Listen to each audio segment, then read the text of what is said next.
does Milton's political views develop?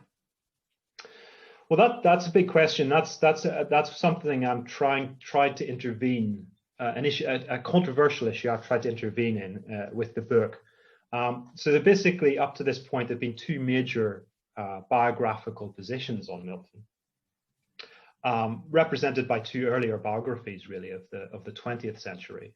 There's a very voluminous biography published in 2000 by the great Harvard scholar Barbara Lewalski, which argued that Milton had been a radical from almost, at the beginning of his life. He was always, she presents him as always someone who opposed monarchy, was essentially a Republican believer, which is unusual in the period, certainly in the 1620s when Milton's growing up.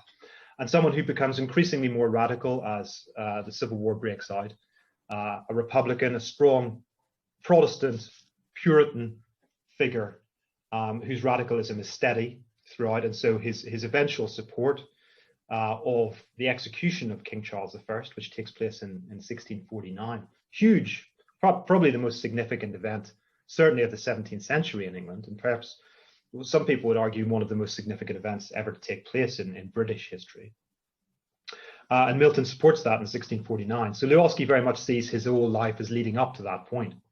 The other viewpoint that was put forward in 2008 by another big biography by Gordon Campbell and Tom Corns was that Milton was actually quite conservative young man who had very little interest in the kind of more radical politics of the day in his youth.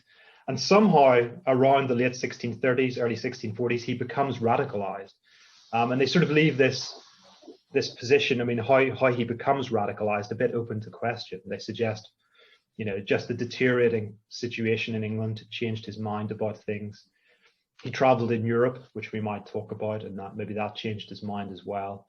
There are a few encounters that his family has with the new regime under Charles and Archbishop Laud, in which they try to intervene in church affairs that are linked to the Milton family. But essentially, there's no great reason why he's radicalized, but he becomes radicalized.